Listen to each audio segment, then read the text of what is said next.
Welcome student. आज जो topic हम डिस्कस करने वाले हैं वो है packaging of DNA in case of eukaryote. Okay, इससे पहले के जो लेक्चर में या प्रीवियस लेक्चर में जो हमने स्टडी किया है that is the packaging of DNA in case of prokaryotic organism. और आपको पता है कि इन case of prokaryotic organism it is not much complicated process. Okay, but जब हम बात करते हैं यूकैरियोटिक ऑर्गेनिज्म के बारे में तब वो हो जाता है थोड़ा कॉम्प्लिकेटेड प्रोसेस। ओके, अगर कोई चीज आपको एक्सप्लेन करनी है या फिर कोई चीज आपको डिस्क्राइब करनी है तो उसका स्ट्रक्चर जितना इजीएस्ट रहेगा उतना वो इजीली एक्सप्रेस हो जाएगी। लेकिन जब हम पैकेजिंग ऑफ डीएनए स्टडी करते हैं यूकैरियोट में तो वहां पे आपको पता होना चाहिए कि थोड़ा सा कॉम्प्लिकेटेड स्ट्रक्चर है, तो इस वजह से वो थोड़ा डिटेल हमको स्टडी करना पड़ेगा। ओके, देन अगर आपको यूकैरियोट्स के बारे में डिस्कस करना है तो आपको सबसे पहले पता होना चाहिए what is the basic characteristics of eukaryotes.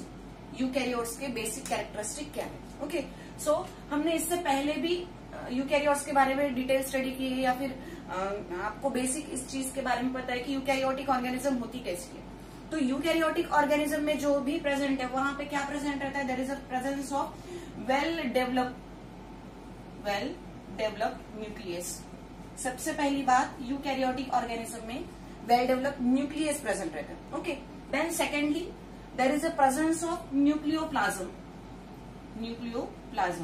Okay, जो भी यूकैरियोटिक ऑर्गेनिज्म है उसमें जो मटेरियल है वो है न्यूक्लियोप्लाज्म, वो वहां पे प्रेजेंट रहेगा। Okay, then after that is the presence of nuclear envelope. वहां पे क्या प्रेजेंट है, न्यूक्लियर एनवलप प्रेजेंट है। ओके, ये और इसके along with that there is a presence of cell organelle. Along with that there is a presence of cell organelle. अगर हम packaging of DNA in case of eukaryotic organism study कर रहे हैं तो ये सबकी सब चीजें उन यूकैरियोटिक ऑर्गेनिज्म में प्रेजेंट रहेगी। Okay, so there is a presence of well developed condition nucleus, then nucleoplasm जो मटेरियल न्यूक्लियस के अंदर प्रेजेंट है। इससे पहले भी हमने बोला है कि सेल है और सेल के अंदर जो न्यूक्लियस है अगर वो डेवलप कंडीशन में प्रेजेंट है तो उसके अंदर सबका सब मटेरियल प्रेजेंट रहेगा। जैसे न्यूक्लियोप्लाज्म हो चुका है, देन न्यूक्लियर एनवलप है, देन सेल ऑर्गेनेल है। सेल ऑर्गेनेल के नाम आपको पता है, जैसे माइटोकॉन्ड्रिया है, क्लोरोप्लास्ट है, लाइसोसोम्स है, गोल्जी कॉम्प्लेक्स है, etcetera. All these are the cell organelle और ये सबके सब प्रेजेंट है in a case of a eukaryotic organism. Okay, लेकिन हमने जो प्रोकैरियोटिक ऑर्गेनिज्म में स्टडी किया है वहां पे ये सब चीजें अब्सेंट रहती है। सो अगर वहां पे ये चीजें अब्सेंट है तो वहां पे कॉम्प्लिकेटेड स्ट्रक्चर नहीं बनता है, वो इजिएस्टली वहां पे क्या लूप फॉर्मेशन होगा, वहां पे लूप फॉर्मेशन होता है in case of a prokaryotic organism. वहां पे हमने इकोलाई बैक्टीरिया का एग्जाम्पल लिया था उस चीज को एक्सप्लेन करने के लिए। लेकिन यहाँ पे सबके सब मटेरियल यहाँ पे प्रेजेंट है और कॉम्प्लिकेटेड स्ट्रक्चर है। ओके, आपको पता है कि डीएनए की जो नॉर्मल लेंथ रहती है वो है 2.2 मीटर। ओके, इससे पहले हम इस चीज को डिस्कस कर चुके हैं। So normal length of DNA is 2.2 metre which is packed into a 10⁻⁻⁶। ये न्यूक्लियस की साइज है, this is the size of the nucleus जिसके अंदर ये 2.2 मीटर क्या होगा, पैक होगा। That is record as a packaging of DNA, जो हमने इससे पहले भी इसकी डेफिनेशन स्टडी की। ओके, अगर हम यूकैरियोट के बारे में बात कर रहे हैं तो आपको पता होना चाहिए कि जहां पे वो स्ट्रक्चर बन रहा है वो स्ट्रक्चर थोड़ा डिफरेंट है। ओके, अब यहाँ पे दो चीजें आएगी जहां पे हमको पैकेजिंग ऑफ डीएनए स्टडी करना है। दो चीजें वहां पे इन्वॉल्व होगी। जैसे हमने पहले ही बोला है कि there is a 2.2 metre diameter of the length of the DNA. Along with that, normal length or size of the nucleus is 10⁻⁻⁶, and that is the DNA. In case of a eukaryotic organism, it is a complicated structure. ये हमारे general characteristic हो गए इन case of DNA के बारे में। Okay, अब हमको जो पैकेजिंग मतलब डीएनए को पैक करने के लिए जो रिक्वायरमेंट है that is the first one, DNA. पहली चीज क्या चाहिए हमको, डीएनए चाहिए, और दूसरी चीज चाहिए हमको that is a histone protein. Okay, these two things are very important in case of a packaging of DNA in case of eukaryote। Eukaryote में जो चीजें चाहिए वो है डीएनए और हिस्टोन प्रोटीन। अब ये जो डीएनए है आपको पता है it is negatively charge. DNA क्या रहता है, निगेटिवली चार्ज स्ट्रक्चर है। और जो हिस्टोन प्रोटीन के बारे में हम बोल रहे हैं there is a presence of basic amino acid. क्या प्रेजेंट है वहां पे? Basic amino acid residue present है, मतलब निगेटिवली चार्ज डीएनए प्रेजेंट है, और ये जो प्रोटीन रहते हैं वो पॉजिटिवली चार्ज रहते हैं। These proteins are positively charge. अब ये जो हिस्टोन प्रोटीन है इसमें आते कौन से? बेसिक अमीनो एसिड आते हैं, उनका रेसिड्यू आता है। फॉर एग्जाम्पल आपको बुक में आपके पीडीएफ में मेंशन किया है, that is a lysine and arginine. Okay, lysine and arginine. These are the two basic amino acid residue which is included in a histone protein. ये histone protein है जहां पे वहां पे लिसाइन और अर्जिनाइन मोर अमाउंट में present रहते हैं। ओके, अब नेक्स्ट प्रोसेस हमको क्या करनी है कि हमको पैकेजिंग करना है। तो पैकेजिंग मतलब क्या कि एक डीएनए रहेगा और उस डीएनए को पैकेजिंग करना है मतलब क्या कि एक सेल रहेगा और सेल रहेगा, न्यूक्लियस रहेगा, और न्यूक्लियस के अंदर आपको इसको सब पैक करना है। तो पैक करने के लिए यहाँ पे क्या बन रहा है? अगर यहाँ पे पैकिंग की प्रोसेस होनी है तो वहां पे क्या चाहिए? जो भी निगेटिवली चार्ज डीएनए है, that negatively charge start to wrap around the proteins. ये जो भी प्रोटीन प्रेजेंट है, जैसे यहाँ पे आपको डायग्राम मैंने पहले ही ड्रॉ करके रखी है, दैट इज यहाँ पे क्या प्रेजेंट है? ये जो दिख रहे हैं आपको, ये this is rounded structure, that rounded structure is called the histone protein. ये सबके सब हिस्टोन प्रोटीन है। ओके, अब इन हिस्टोन प्रोटीन के जो सराउंडिंग में या फिर जिसने रैप किया है, वो रैपिंग एलिमेंट क्या है? That is the DNA. ये जो रैपिंग एलिमेंट है that is a DNA. Okay, ये है डीएनए और ये सब है histone protein. Histone protein. Okay, so DNA and histone protein, these two elements are present here. अब क्या करना है? पैकेजिंग ऑफ डीएनए के लिए क्या होगा? जो भी हिस्टोन प्रोटीन है, उस हिस्टोन प्रोटीन जो पॉजिटिवली चार्ज है उसके सराउंडिंग में या फिर उसको पैक करने के लिए जो प्रेजेंट है दैट इज अ डीएनए। क्या प्रेजेंट है? डीएनए। और डीएनए निगेटिव चार्ज है और हिस्टोन प्रोटीन पॉजिटिवली चार्ज है, और ये सबका सब रैप हो जाएगा। डीएनए क्या करेगा? उसको रैप करेगा, पैक करेगा, and because of that packing that structure is called as a nucleosome. That structure is called as a nucleosome, जहां पे क्या हुआ है? Negatively charge DNA wrapped around the protein.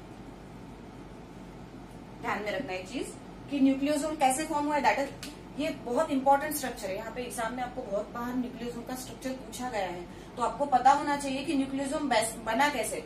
आपको हर चीज packaging of DNA, okay, it is important, लेकिन packaging of DNA करने के बाद में जो स्ट्रक्चर बनता है that is called as a nucleosome. Okay, अब जो निगेटिवली चार्ज डीएनए है, उस निगेटिवली चार्ज डीएनए ने हिस्टोन प्रोटीन को रैप किया है और उसके बाद में जो स्ट्रक्चर बना है that is called as a nucleosome. उस स्ट्रक्चर को हम बोलेंगे न्यूक्लियोसोम। ओके, मतलब इन हिस्टोन प्रोटीन को डीएनए ने रैप किया है, so that is called as a nucleosome.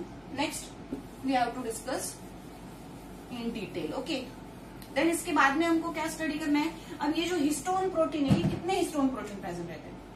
Histone protein आपने देखा है कि यहाँ पे हिस्टोन प्रोटीन है, there is the presence of histone protein, that is H2A, H2B, H3 and H4. These are the histone protein. ये सब हिस्टोन प्रोटीन है जो आपको न्यूक्लियोसोम में दिख रहे हैं। ओके, अब ये जो हिस्टोन प्रोटीन है, these histone protein are present 2 time. हर एक हिस्टोन प्रोटीन यहाँ पे 2 बार प्रेजेंट है, मतलब यहाँ पे कितने मॉलिक्यूल्स हुए? 8 मॉलिक्यूल्स ऑफ दी प्रोटीन। मतलब यहाँ पे 8 मॉलिक्यूल फॉर्मेशन हुए हैं, किसके? प्रोटीन के, and that is called as a octamer. That structure is called as a octamer, जहां पे क्या हुआ? हिस्टोन ऑक्टोमर फॉर्मेशन हुआ है। मतलब ये जितने भी मॉलिक्यूल्स प्रेजेंट है, हिस्टोन मॉलिक्यूल प्रेजेंट है, हिस्टोन प्रोटीन प्रेजेंट है, H2A, H2B, H3 and H4, वो 2 बार प्रेजेंट है। यहाँ पे आपको दिख रहा है H3, H3, okay, H4, H4, H2A, H2A, H2B, H2B, H2B. These are the histone molecule which are 8 molecules. कितने मॉलिक्यूल्स है? वो 8 मॉलिक्यूल है, so that's why it is called as a histone octamer. उस स्ट्रक्चर को हम बोलते हैं histone octamer structure. ओके, देन इस हिस्टोन ऑक्टोमर स्ट्रक्चर में जैसे नॉर्मल जो डीएनए रहता है उस, अब देखो ये क्या हुआ कि यहाँ पे आप देखो कि 8 मॉलिक्यूल्स प्रेजेंट है हिस्टोन के, देन डीएनए को रैप किया है। यहाँ पे along with that there is a presence of again 1 molecule that is H1 histone protein.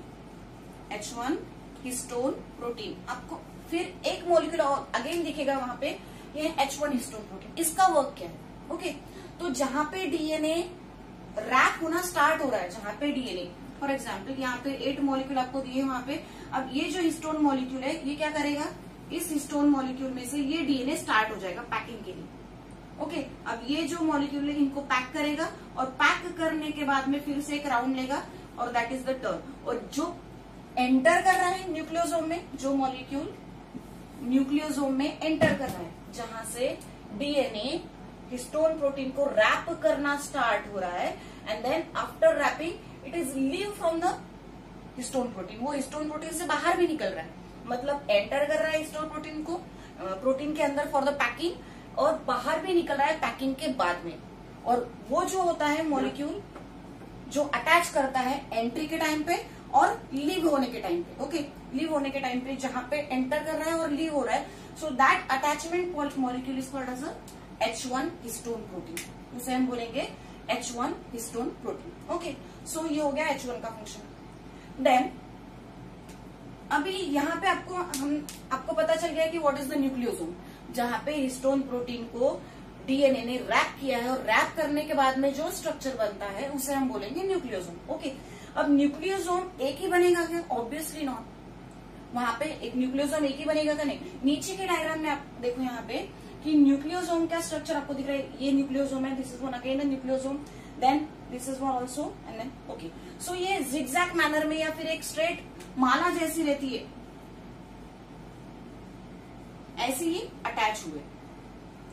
So these are the nucleosome. Okay, अब न्यूक्लियोसोम के बाद में ये न्यूक्लियोसोम बन गया और मेनी न्यूक्लियोसोम प्रेजेंट है वहां पे, there is a presence of many nucleosome. अगर हम इसको नॉर्मली इस न्यूक्लियोसोम को अगर पकड़े तो ये ऐसे दिख रहा है। ओके, मतलब ये जो है बाइंडिंग करने वाला DNA, this DNA is called as a core DNA, जहां पे मैंने यहाँ पे पहले ही डायग्राम में आपको नाम दिया है, यहाँ पे नेमिंग किया है, that is a core DNA. जो बाइंडिंग कर रहा है DNA, that DNA is called as a core DNA. और इस core DNA which having a 146 base pair, कितनी बेस पेयर प्रेजेंट रहती है वहां पे?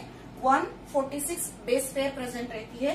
कहां पे? जहां पे इसका टर्न होता है, first and third fourth turn, जहां पे निगेटिवली चार्ज डीएनए प्रोटीन को, हिस्टोन प्रोटीन को रैप कर रहा है, उसका जो टर्न रहता है first and third fourth turn रहता है, उस टर्न में कितने बेस पेयर प्रेजेंट रहते हैं? 146 बेस पेयर। कितने base pair? 146 base pair. So ये जो दिख रहा है ये डीएनए है सब के सब, जहां पे रैप हो रहा है। ओके, और ये जो रैपिंग डीएनए है उसे हम बोलेंगे core DNA, that DNA is called as a core DNA. Okay, along with that there is a presence of linker DNA also, मतलब एक न्यूक्लियोसोम बना, ओके, उसके बाद में सेकंड भी बन रहा है, उसके बाद में थर्ड भी बन रहा है। ओके, तो यहाँ पे पूरी की पूरी माला बनेगी, एक माला बनेगी, और उस जो एक न्यूक्लियोसोम को दूसरे न्यूक्लियोसोम से कनेक्ट कर रहा है, दैट पोर्शन और that DNA is called as a linker DNA. उस डीएनए को हम बोलेंगे linker DNA. Linker DNA.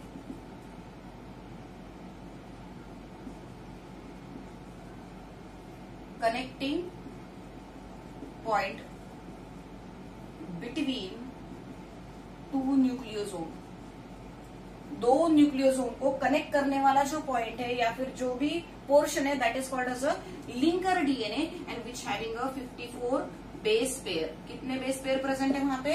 54 base pair present है। आपको पता होना चाहिए कि क्या होता है बेस पेयर, पहले ही लेक्चर मैंने आपको बता दिया कि बेस पेयर किसे कहते हैं। ओके, हम बेस पेयर मतलब जो प्यूराइन और पिरिमिडाइन हमने डिस्कस किया था, that is adenine, guanine, cytosine, thiamine, uric acid, all are the nitrogenous bases. वो क्या होती है? ज्वाइन होती है। एक के साथ में ऑलवेज क्या आएगा?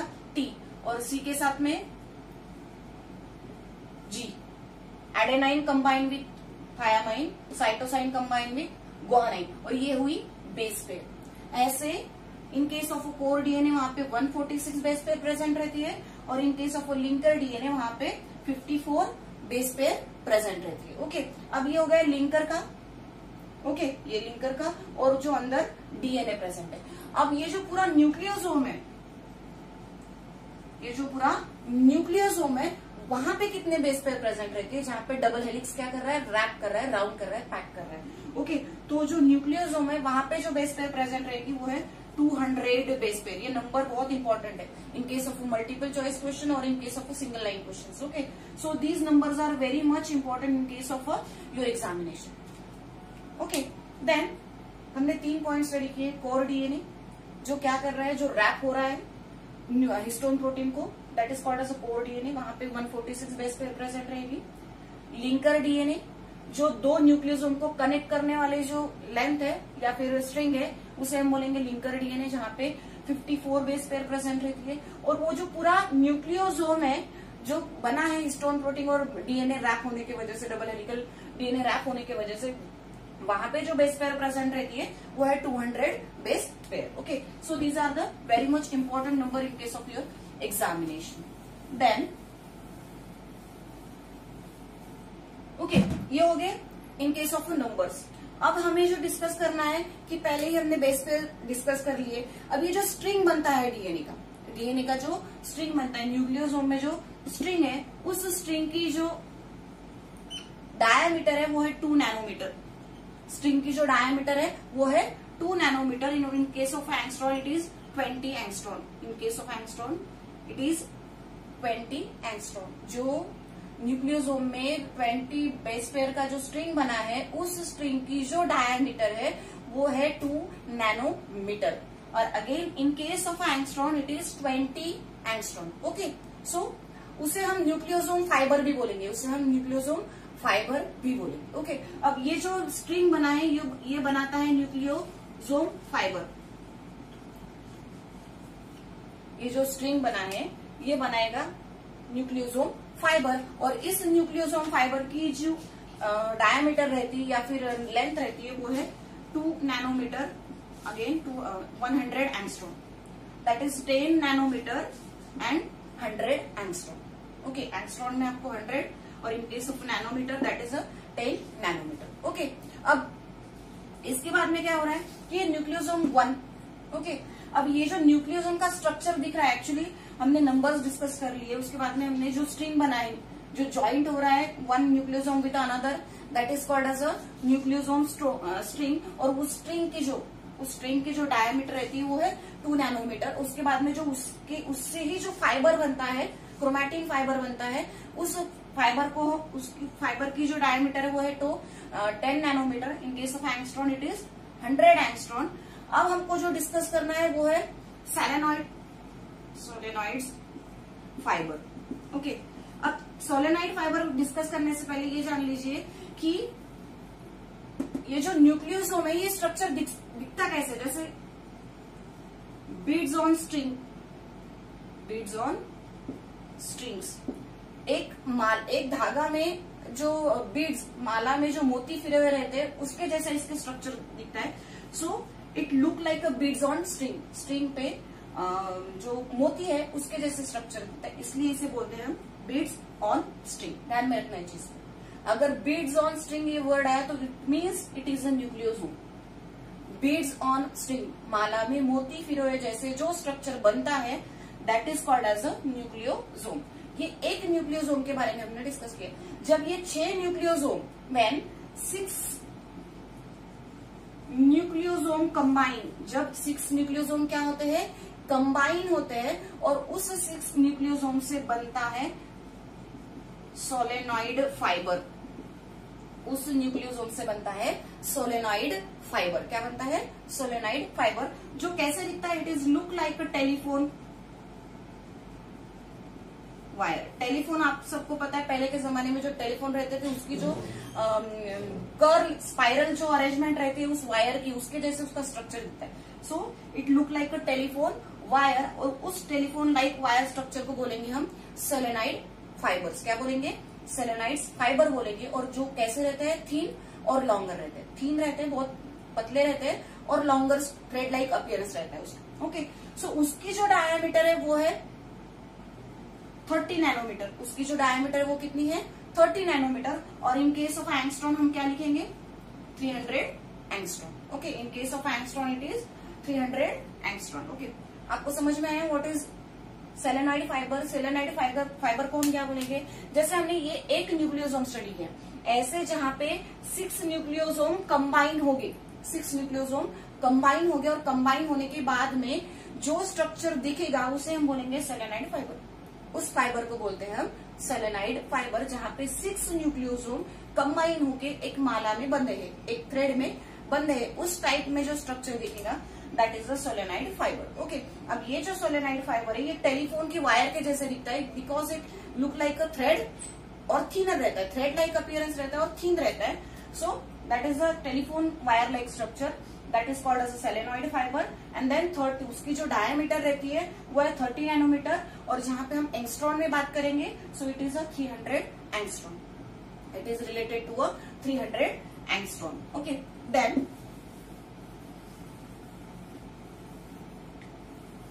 उसके बाद में जो हमको डिस्कस करना है वो है, अब ये हो गया न्यूक्लियोसोम का स्ट्रक्चर हमने स्टडी कर लिया, nucleosome, then linker DNA, core DNA, solenoid fiber. अब ये जो सेलेनाइड फाइबर ये कौन सी सिचुएशन में, during the interphase and prophase, interphase and prophase. आप सबको पता है कि माइटोसिस मियोसिस की स्टेजेस रहती है, okay, prophase, anaphase, metaphase and telophase. Okay, in case of interphase and prophase these are the primary stages of the mitosis meiosis. ये mitosis meiosis की प्राइमरी स्टेजेस है। ओके, आपको पता है कि सेल है, सेल के अंदर न्यूक्लियस है, और न्यूक्लियस में जब सेल डिवीजन की प्रोसेस नहीं स्टार्ट हुई रहती, ये पहले भी डिस्कस कर चुके हैं, अगर न्यूक्लियस सेल डिवीजन की प्रोसेस नहीं स्टार्ट है तो उस टाइम पे ये जस्ट लाइक अ थ्रेड, उसे हम क्रोमैटिन नेटवर्क भी बोलते हैं। ओके, इसका जो अपीयरेंस रहेगा वो कैसे रहेगा, क्रोमैटिन नेटवर्क के जैसे अपीयरेंस रहेगा, just like a thread. Okay, so अब ये जो थ्रेड लाइक अपीयरेंस है, जब ये सेलेनॉइड फाइबर बनते हैं तो उस सेलेनॉइड फाइबर के टाइम पे ये कैसे दिखेंगे, जहां पे एक जगह पे सब बंधे हैं और ये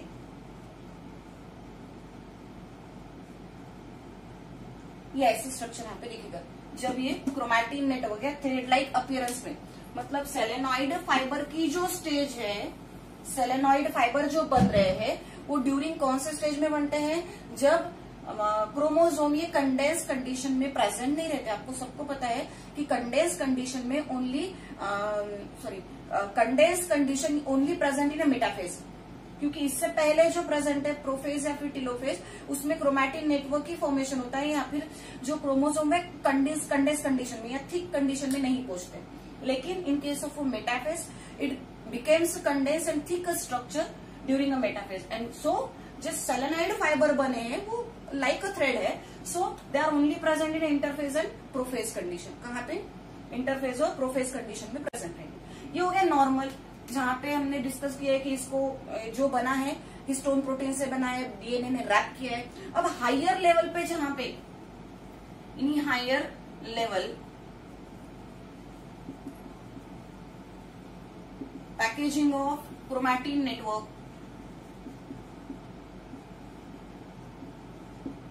ओके, जब हायर लेवल पे क्रोमैटिन नेटवर्क का पैकेजिंग करना है, अब ये नॉर्मल जहां पे कम क्रोमैटिन या कम डीएनए प्रेजेंट है या फिर न्यूक्लियोसोम बना है, लेकिन अब अगर हायर लेवल पे आपको इसको करना है या फिर मोर अमाउंट में इसको करना है, so there is a requirement of another kind of a protein.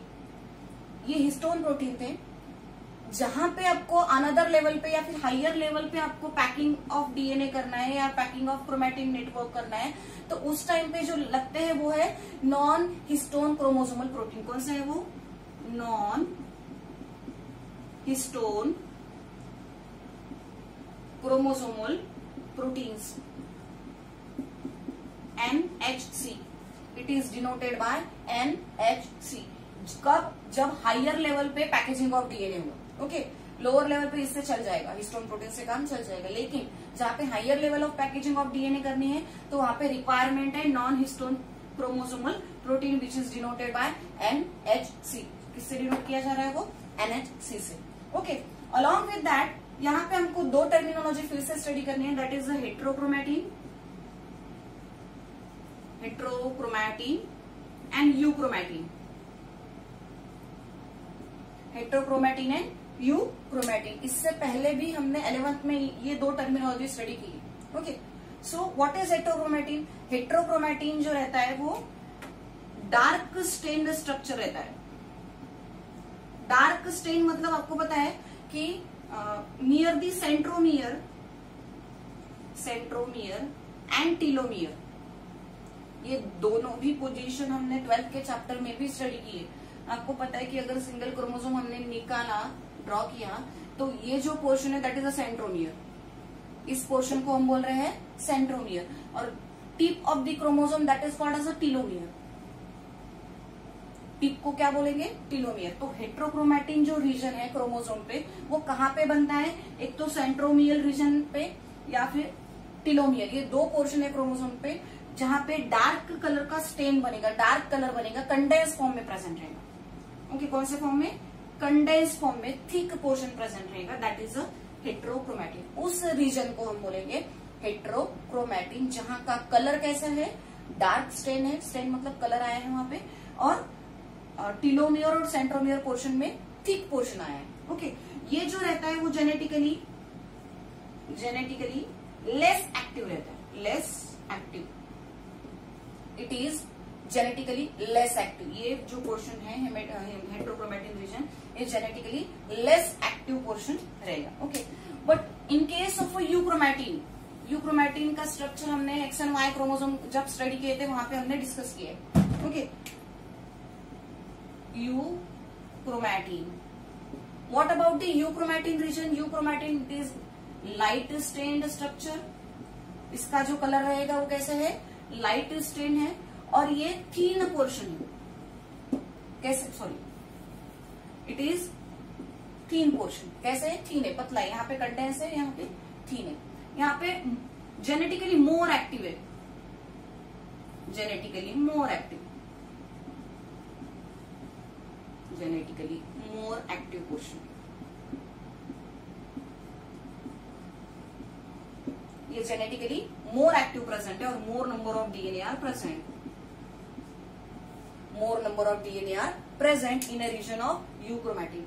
आपको ये बेसिक डिफरेंस पता होना चाहिए कि हेट्रोक्रोमैटिन रीजन ये डार्क कलर रहता है, और बहुत बार ये क्वेश्चन आने वाला है। Okay, so it is very important. Heterochromatin जो रीजन रहता है वो डार्क स्टेन रहता है, यूक्रोमैटिन जो रीजन रहता है वो लाइट स्टेन रहता है। ये जो है कंडेंस फॉर्म में प्रेजेंट है heterochromatin, but in case of chromatin region it is a thin portion. ये सेंट्रोमियर और टीलोमियर में थिक कंडेंस फॉर्म में, और बाकी का जो रिमेनिंग पोर्शन है जहाँ पे थीन दिखेगा उस पोर्शन में प्रेजेंट रहेंगे यूक्रोमैटिन पोर्शन। ओके, अब ये जो है यूक्रोमैटिन रीजन जिसमें ज्यादा रहता है, मैं क्या बोल रही हूँ, यूक्रोमैटिन रीजन जहां पे ज्यादा प्रेजेंट रहता है वो जेनेटिकली मोर एक्टिव होता है, मतलब मोर पार्टिसिपेट करेगा और मोर नंबर ऑफ डीएनए वहां पे प्रेजेंट रहेगा। जहां पे हेट्रोक्रोमैटिन रीजन अगर मोर प्रेजेंट है, मोर अमाउंट में हेट्रोक्रोमैटिन मतलब डार्क स्टेन प्रेजेंट है, तो वो जेनेटिकली लेस एक्टिव रहता है, जेनेटिकली लेस एक्टिव रहता है। और ट्रांसक्रिप्शन की प्रोसेस में यूक्रोमैटिन पार्टिसिपेट करता है, heterochromatin is not use in a process of transcription. वो जेनेटिकली इनएक्टिव है, so it is not participate in a transcription process. Okay, so these are the two portion which is present on the chromosome, and it is the whole about the packaging of DNA. हमने क्या study किया है packaging of DNA में?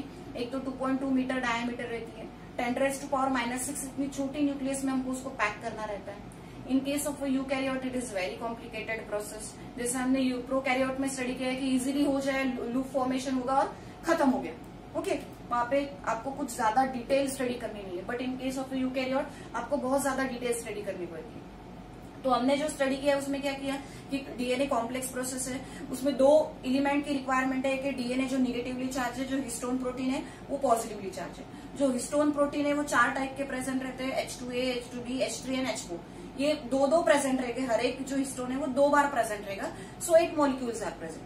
अब ये जो positively charge 8 molecules है वो रैप किए जाते हैं, पैक किए जाते हैं with the help of negatively charge DNA. Negatively charge DNA की हेल्प से उसको पैक किया जाता है, और पैक होने के बाद में जो स्ट्रक्चर बनता है that is called as nucleosome. उस स्ट्रक्चर को हम बोलते हैं न्यूक्लियोसोम। अब लेकिन वहां पे और एक एलिमेंट आपको वहां पे देखने को मिलेगा, वो है H1 मॉलिक्यूल और H1 प्रोटीन। उस H1 प्रोटीन का काम क्या है, जो डीएनए क्या कर रहा है, रैप कर रहा है प्रोटीन को, हिस्टोन प्रोटीन को। तो जहां से वो कनेक्टिंग पॉइंट है जो क्या करेगा, रैप करने को स्टार्ट करेगा, तो वो जो कनेक्टिंग पॉइंट है, एंट्री पॉइंट है, वो स्टार्ट होगा H1 से।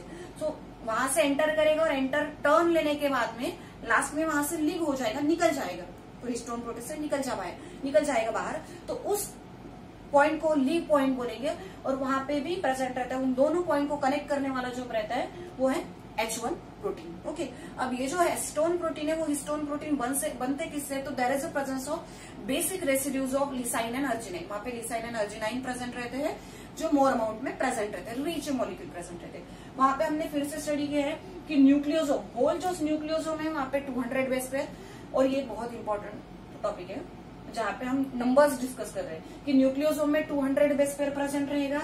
इन केस ऑफ लिंकर डीएनए जो दो न्यूक्लियोसोम को कनेक्ट कर रहा है वहां पे उसे हम लिंकर डीएनए बोलेंगे जो 54 बेस पेयर है। जो कोर डीएनए जो रैप कर रहा है डीएनए न्यूक्लियोसोम को, उसको बोलेंगे हम कोर डीएनए, उसमें 146 बेस पेयर प्रेजेंट रहती है। ये हो गया नंबर्स। ओके, इसके डायमीटर, स्ट्रिंग के डायमीटर हमने स्टडी किए, वो है 2 नैनोमीटर। उसके बाद में जो न्यूक्लियोसोम फाइबर रहता है जो बनता है न्यूक्लियोसोम फाइबर, ओके, जो थ्रेड है उस फाइबर की जो डायमीटर है वो है 10 नैनोमीटर। उसके बाद में हमने क्या स्टडी किया है, सेलेनॉइड फाइबर स्टडी किए। सेलेनाइड फाइबर किसे बोलेंगे हम, जब ये जो मॉलिक्यूल्स है ये टेलीफोन लाइक स्ट्रक्चर फॉर्मेशन करता है। 6 न्यूक्लियोसोम कंबाइन होते हैं एक जगह पे और 6 मॉलिक्यूल न्यूक्लियोसोम के कंबाइन होके एक थ्रेड लाइक अपीयरेंस, ऐसे 6 कंबाइन होके एक थ्रेड लाइक अपीयरेंस फॉर्मेशन होगा, तो उस स्ट्रक्चर को हम बोलेंगे सेलेनाइड फाइबर्स। ओके, और ये जो सोलेनाइड फाइबर्स है वो इंटरफेज और प्रोफेज के ड्यूरिंग आपको दिखने को मिलेंगे। वैसे आपको उस स्टेज में ही आपको वो देखने को मिलेंगे। उसकी जो डायमीटर रहती है वो 30 nanometer. Okay, along with that हमने क्या डिस्कस किया है कि उसके बाद में जो ये नॉर्मल लेवल पे हो गया, अगर हायर लेवल पे आपको क्रोमैटिन फाइबर को क्या करना है, पैक करना है, तो उस चीज के लिए हिस्टोन मॉलिक्यूल हमने देखा है कि नॉर्मली प्रेजेंट है। लेकिन अगर हायर लेवल पे पैकेजिंग करना है तो वहां पे आपको रिक्वायरमेंट है non histone protein chromosomal protein, non histone chromosomal protein, that is NHC molecule for the packaging of higher level chromatin network. Okay, so उसके बाद में जो बनता है वो हेट्रोक्रोमैटिन एंड यूक्रोमैटिन रीजन बनता है, जो मैंने डिस्कस किया है कि it is a light stain, clean, genetically more active and more number of DNA are present. In case of heterochromatin dark stain है, सेंट्रोमियर और टीलोमियर में कंडेंस फॉर्म में जो प्रेजेंट रहता है वो है हेट्रोक्रोमैटिन रीजन, और ये जो है जेनेटिकली लेस एक्टिव रहता है। So it is more important, euchromatin is very much important और process in the transmission of character. Okay, so it is whole discussion about the packaging of DNA. Thank you.